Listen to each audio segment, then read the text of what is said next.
அசத்தலான பேச்சாளராக anchoring and public speaking பயிற்சி பட்டறை ஜூலை 9 முதல் நேரடி மற்றும் இணைய வழி வகுப்புகள். தொடர்புக்கு 7338824242. செங்கல்பட்டு மாவட்டத்துக்கு உள்ளடங்கிய 10 ஏக்கர் நிலப்பரப்பில் புதிய புறநகர் பேருந்து திராவிட மாடல் ஆட்சி ஏற்பட்ட பிறகு திட்டமிடப்பட்டு அந்த பேருந்துக்குண்டான பணிகள் 130 கோடி ரூபாய் செலவில் பணிகள் மேற்கொள்ளப்பட்டு வருகின்றன.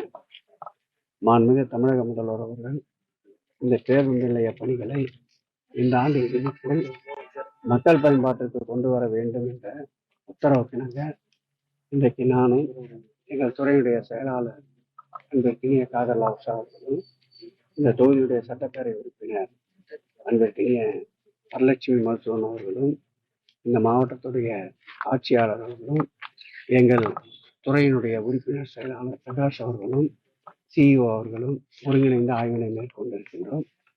இந்த பேருந்து நிலையம் பயன்பாட்டிற்கு வருகின்ற போது சுமார் 600க்கும் மேற்பட்ட பேருந்துகள் ஒரு நாளைக்கு இங்கே உள்ளேயும் வெளியேயும் வந்து போகின்ற ஒரு சூழல் உருவாகின்ற நிலை இருக்கின்றது.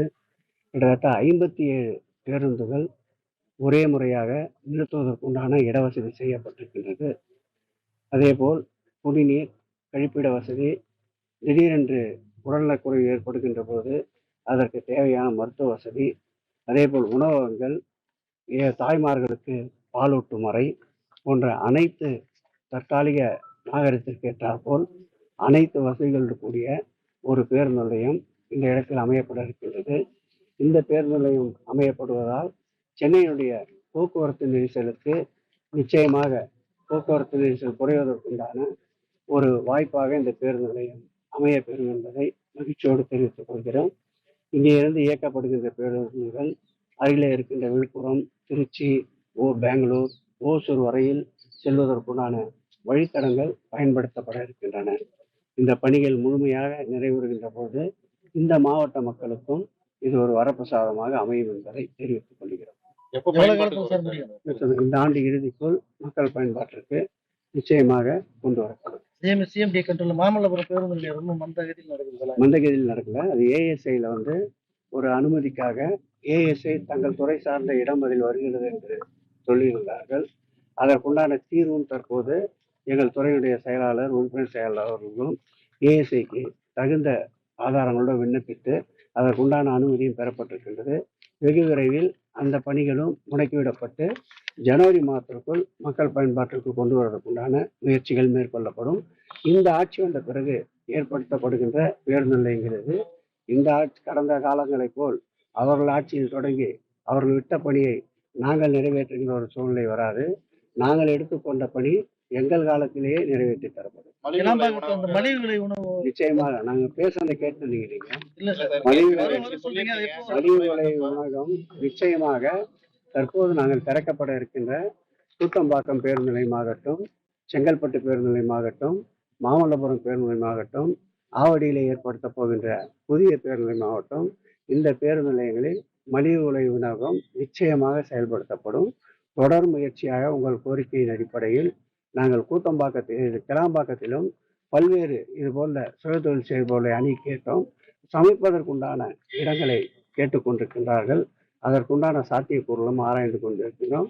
நிச்சயமாக அங்கும் ஒரு மலிவு விலை உணவகம் ஏற்படுத்துவதற்கு உங்களிடம் சொல்லியது போல், உங்களிடம் எடுத்து கூறியது போல் உங்களுடைய கோரிக்கை, உங்களுடைய நல்ல ஆலோசனை நிறைவேற்றப்படும். மடப்புறத்துல அன்புமணி ராமதாஸ் மாறிடும். அதுல திமுக இது ரத்தக்கரை பணிந்திருக்குது, அது எப்படிங்க மாறாது அப்படின்னு சொல்லி ஒரு கருத்து சொல்லியிருக்காரு.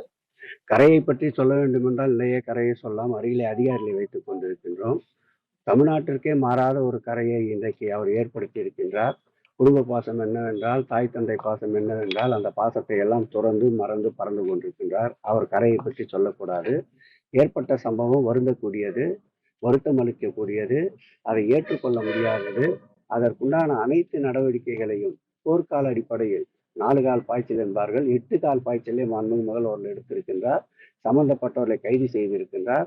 சம்பந்தப்பட்ட குடும்பங்களுக்கு நிவாரணம் வழங்கியிருக்கின்றார். முதல்வரே முன் சிபிஐ என்கொயரிக்கு உத்தரவிட்டிருக்கின்றார். நீதிமன்றத்திற்கு செல்வதற்கு முன்பாகவே நீதிமன்றம் என்னென்னலாம் சொல்லுவார்களோ அதையெல்லாம் மாண்புமிகு முதல்வர் அவர்கள் முன்கூட்டியே நடவடிக்கை எடுத்துக் கொண்டிருக்கிறார். இது சட்டத்தின் ஆட்சி, இது சாத்தானல் ஆட்சி அல்ல. ஆகவே நிச்சயமாக மாண்புமிகு முதல்வர் அவர்கள் உறுதியோடு இருக்கின்றார். இது போன்ற துயர சம்பவங்கள் தொடர்ந்து நடக்காமல் இருப்பதற்கும் காவல்துறையை அன்றைக்கே அழைத்து மாநிலம் தழுவிய ஒரு ஆய்வுக் கூட்டத்தையும் நடத்தி பல்வேறு அறிவுரைகளையும் பல்வேறு கண்டிப்பான உத்தரவையும் வழங்கியிருக்கின்றார். இது ஏற்றுக்கொள்ள முடியாத ஒரு செயல் என்பதை மாண்புமிகு முதல்வர் தெளிவாக சொல்லியிருக்கின்றார்.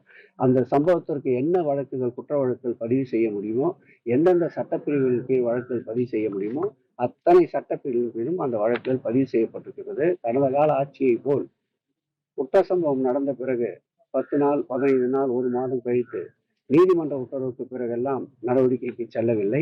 என்னென்ன நடவடிக்கைகள் மேற்கொள்ள முடியுமோ உச்சக்கட்ட நடவடிக்கைகளை மாண்புமிகு முதல்வர் எடுத்திருக்கிறார் என்பதை தெரிவித்துக் கொள்கிறேன். சார், தொடர்ந்து தாவேக்காக்கு ஒரு திமுக காழ்ப்புணர்ச்சியால் தான் போராட்டத்துக்கு அனுமதி மறுக்கப்படுதுன்னு ஒரு குற்றச்சாட்டு இருக்கிறாங்க. போராட்டங்கள் என்பது மக்களுக்கு தொல்லைகள் தராமல் மக்களுடைய இயல்பு வாழ்க்கை பாதிக்கப்படாமல் நடத்தப்படுவதுதான் போராட்டங்கள். அந்த போராட்டங்கள் நடத்துகின்ற போது ஏற்கனவே காவல்துறை ஒரு சில இடங்களை அதற்காக போராட்டங்களுக்கு என்று குறித்திருக்கின்றது, ஒதுக்கி தந்திருக்கின்றது. அந்த இடங்களை நடத்துவதற்கு எந்த விதமான தடையும் நிச்சயம் இந்த அரசு விதிப்பதில்லை. திடீர் என்று நடத்துகின்ற போராட்டங்களால் பொதுமக்களுக்கு இயல்பு வாழ்க்கை பாதிக்கப்படுவதால் தான் இப்படிப்பட்ட மறுப்புகள் இருக்கின்றது. நியாயமாக ஜனநாயக முறையில் போராட்டங்களை பொறுத்தளவில் இந்த அரசு, இந்த ஆட்சி அனுமதித்துக் கொண்டுதான் இருக்கின்றது.